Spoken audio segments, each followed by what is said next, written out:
Selamat datang di channel Kisah Remajaku. Kisah yang akan menemani hari-hari santai dan lelahmu.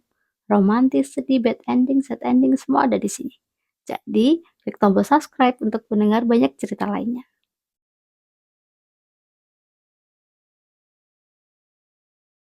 Cerita di balik sebuah cita-cita. Bunyi kursi roda yang berderit pelan membuatku menoleh ke belakang dan tersenyum pada gadis yang duduk di atasnya.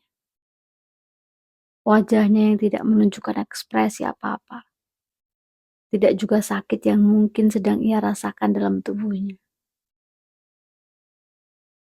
Aku bisa bilang adalah salah satu yang mengerti benar mengapa ia berada di rumah sakit. Namun aku memilih untuk tidak memahami, dan yang mencoba berpura-pura bahwa yang kutahu hanyalah ia seringkali mengendarai kursi rodanya, keluar kamar menuju taman di depan rumah sakit ini. Tempatku biasa mengambil gambar dengan kamera yang kalungkan di leher. Kutekan sesekali tombol shutter kameraku ke arahnya. Namun ia tidak juga merubah reaksinya, sedikit pun. Dan sebagai gantinya, ia mendorong roda kursinya makin mendekat. "Selamat pagi," sapaku.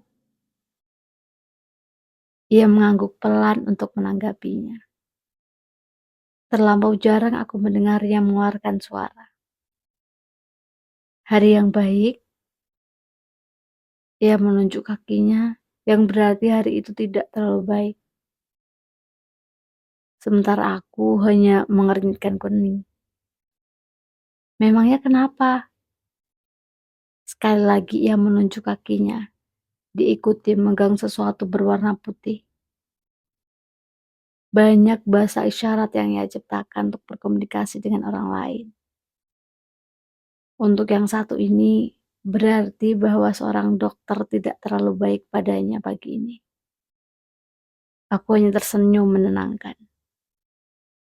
Dokter Arnold, gadis itu menggeleng. Jika hal itu baik, ia akan menunjuk kepalanya. Dan sebaliknya, jika hal itu tidak terlalu baik, ia menunjuk pada kakinya. Kau tahu, atas berarti baik dan bawah berarti buruk untuknya. Mengingat kakinya tidak dapat digerakkan dan ia sangat membenci kenyataan tersebut. Dan untuk Dr. Arnold, dokter yang selalu merawatnya, ia selalu menunjuk kepalanya. Dari belakang kami lalu terdengar sebuah seruan. "Lily!" Gadis itu memutar kursi rodanya sehingga menghadap ke arah Dr. Arnold yang biasa merawatnya. Aku terus bersingkat padanya. "Selamat pagi, Tiffany." "Pagi, dokter." Dr. Arnold masukkan kedua tangannya ke dalam kantong jas putih panjangnya, seraya berjalan pelan-pelan menghampiri Lily. "Maaf aku terlambat, tapi ini masih terlalu pagi untuk meminta Tiffany memotretmu. Bayarannya sangat mahal dan aku tidak punya cukup uang untuk membayarnya." Lily tersenyum lebar dan melambai ke arahku ketika Dr. Arnold mengambil alih untuk mendorong kursi rodanya kembali menuju rumah sakit sambil juga tersenyum padaku. "Sampai nanti, Tiff." Aku melambai pada mereka berdua yang sudah sekitar 8 bulan ini kukenal secara tidak sengaja. Pertemuan yang mungkin seharusnya tidak perlu terjadi. 8 bulan yang lalu, koran yang terlipat kaku itu hanya kutatap dengan nanar. Tidak perlu kubuka lipatannya yang masih sempurna itu untuk mengetahui apa yang terus di dalamnya. Tidak akan ada nama aku di halaman 3 atau 4 ataupun 5 ataupun 6. Tidak di semua halaman yang menampilkan nama-nama peserta ujian masuk perguruan tinggi negeri yang dengan beruntung diterima di tempat yang mereka inginkan. Aku bukan salah satu yang beruntung. Ibu dan bapak hanya diam dan bahkan mungkin mengerang dalam hati, serta menyesali kenapa aku, putri mereka satu-satunya ini begitu bodoh dan tidak dapat memenuhi keinginan mereka. Padahal itu hanya sekedar tes biasa. Aku pergi, ujarku saat melangkah menuju pintu kayu rumahku yang tidak terlalu besar. Karena memang tidak perlu rumah besar untuk menampung kami bertiga. Ibu menahanku. Kamu mau kemana, Van? Kuputar badan dan dengan senyum terpaksa, kuancungkan kamera DSLR-ku. Tanpa kata-kata, ibu sudah tahu apa yang akan kulakukan. Memotret. Apalagi, mereka membiarkanku pergi berjalan kaki. Sejujurnya aku tidak terlalu menyesal, meskipun aku tidak diterima di perguruan tinggi di mana aku mendaftar untuk melanjutkan kuliah. Karena apa yang kuinginkan hanyalah memotret, tak ada yang lain. Maka kubiarkan saja kemanapun kakiku membawa pergi, dan tiap langkah itu kuabadikan pemandangan yang selalu kulewati. Brak, seseorang menyenggol pundakku dalam upayanya berlari dari sesuatu. Tubuhku limbung, namun tidak sampai terjatuh ke tanah, dan kedua tanganku refleks memegang kamera yang kubeli dengan uang sakuku sendiri. Shit, mataku mengikuti si penabrak tadi yang kini sudah jauh dari tempatku berdiri. Bisa kurasakan, kemudian pundakku dipegang oleh tangan seseorang. Kamu gak apa-apa? Aku yakin pasti ada orang yang sedang berusaha membenarkan posisi berdiriku yang masih belum sempurna ini. Adalah seorang dokter dari jas putih panjang yang berkibar berlebihan.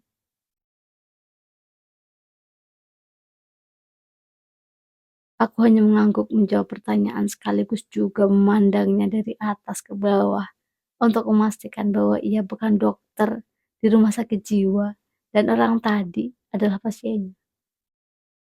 Karena memang tidak ada RSJ di area ini. Dokter itu mengangguk. Terbaca dengan jelas name tag bertuliskan nama Arnold Sanjaya di jas pada bagian dada kirinya. Baguslah kalau begitu. Maaf, permisi. Lalu ia mengejar orang yang tadi dan dengan sekejap tak terlihat lagi. Aku kembali berjalan cukup jauh dan cukup banyak gambar yang sudah kuambil. Hingga kartu memoriku sudah hampir kehabisan tempat untuk menampungnya.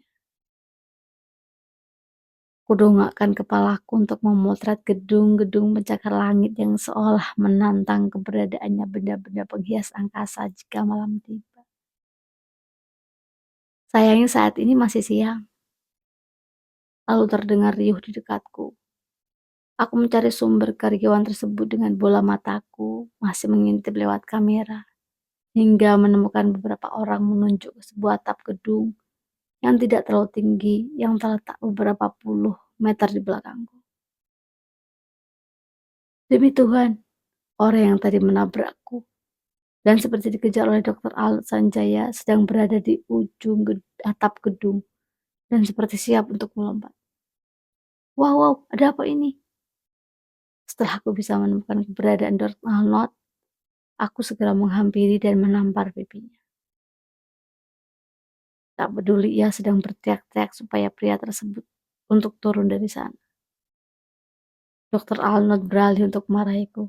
Hei, ada apa? Ada apa ini? Aku malah melempar balik pertanyaan padanya. Dokter Arnold menggelengkan kepala dan kembali meneriaki pria di atas gedung. Hei, sengaja aku berteriak di telinganya. Dan ia langsung menoleh. Tak sabar. Apa? Tarik ia ke bawah. Jangan hanya berteriak dari sini saja. Apa kau takut? Hah?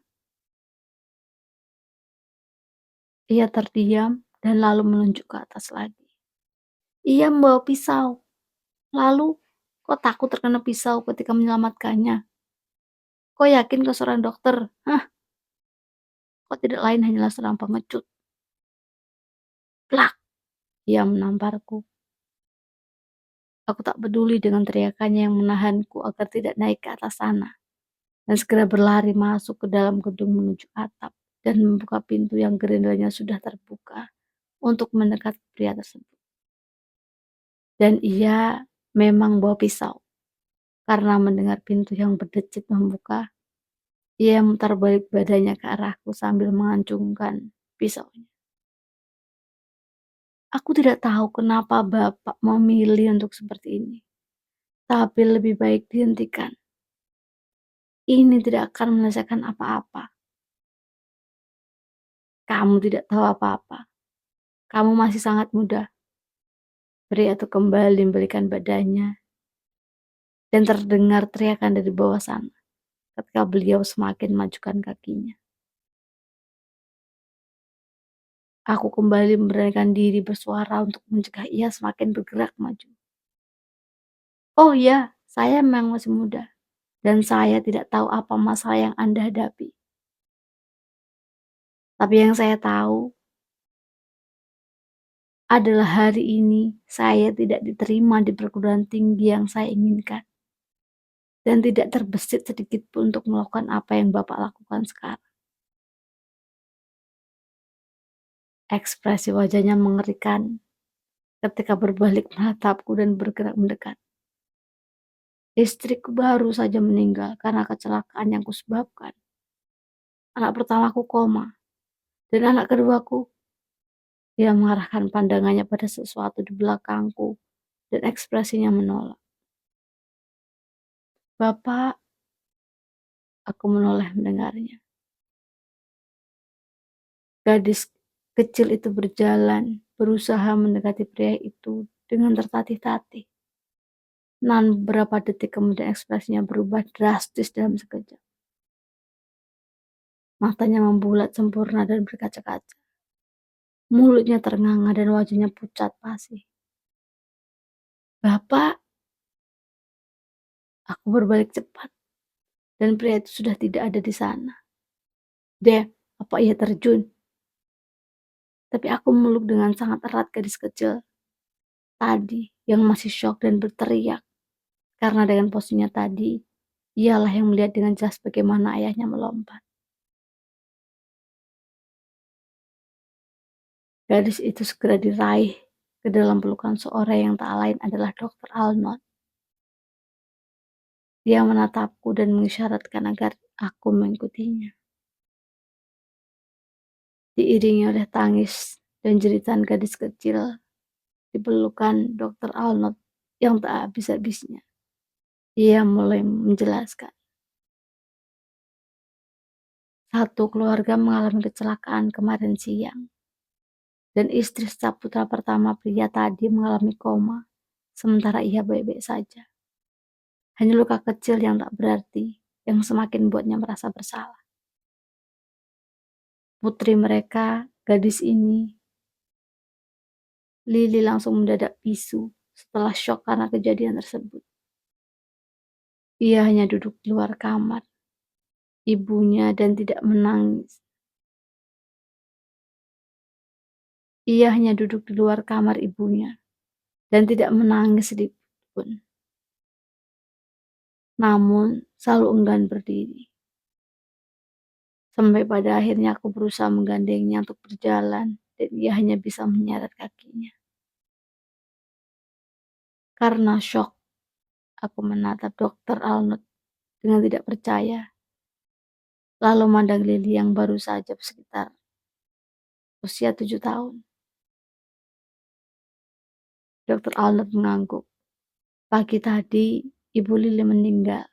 Dan itulah yang membuat bapaknya semakin merasa bersalah dan tidak henti-hentinya membenci diri sendiri. Ia beralih ke sini setelah mencabut pisau dari sebuah parsel buah yang dikirim pengunjung kemarin. Aku hanya mengkhawatirkan jika ada seorang yang naik ke atas, terutama aku. Lily akan mengikuti dan melihat kejadian ini secara langsung. Jadi kau sudah memperkirakan kejadian ini akan berakhir seperti ini? Tidak, karena setidaknya ia tidak akan naik jika aku tidak naik karena ia sudah cukup dekat denganku. Lalu ia melihat kau naik ke atas sana. Ia melompat dari gendongan seorang perawat dan menyusulmu. Karena tadinya ia pikir tidak mungkin ada yang bisa naik ke sana selain ayahnya. Setelah itu mereka meninggalkanku dengan kesibukan mengurusi Lili dan tubuh ayahnya yang ternyata tertangkap oleh matras darurat yang dengan cepat dipasang di bawah oleh para penyelamat ketika beliau akan melompat. Beliau selamat meski dengan tangan masih menggenggam pisau. Sekarang, sejak saat itu, setiap hari aku memotret di taman rumah sakit untuk sekedar mengamati sekitar. Dan kusadari betapa banyaknya cerita di sana yang dapat kubingkai dengan kameraku. Beberapa hasil jepretanku di sana kukirimkan untuk lomba dan ke banyak media hingga akhirnya menang dan dimuat. Termasuk juga foto Lili saat sedang dipertemukan dengan ayahnya. Ekspresinya yang tidak tergambarkan dengan kata-kata. Kuabadikan dan termuat dalam salah satu situs fotografi terbesar di dunia hingga membuatku cukup dikenal di kalangan fotografer dan jurnalis. Sebagian uang yang kuhasilkan, kusumbangkan untuk rumah sakit, untuk membayar mereka yang kekurangan dana berobat. Namun, sudah berbaik hati mau menjadi model fotoku. Tidak semua mau menjadi model, terutama mereka yang mengidap penyakit yang berbeda dari yang lain. Sehingga aku harus memendam beberapa keinginanku untuk menceritakan kisah mereka pada dunia lihat foto. Kejadian hari itu adalah titik balik kehidupanku, meski sebenarnya cukup aneh dan terlalu menyedihkan untuk diceritakan kembali.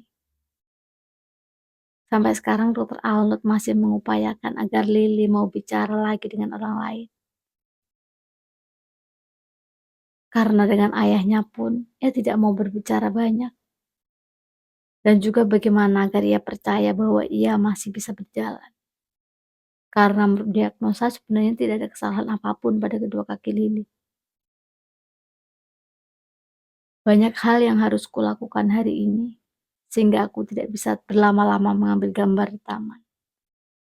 Aku menyapa beberapa pasien yang sedang berjemur untuk menyerap banyak-banyak sinar matahari pagi, agar cepat sembuh dalam perjalanan keluar dari pagar rumah sakit. Banyak harapan dalam sana, banyak cita-cita yang menunggu untuk tercapai, begitu banyak asa. Dan dari cerita di dalam sanalah aku meraih apa yang selama ini aku inginkan, menjadi fotografer.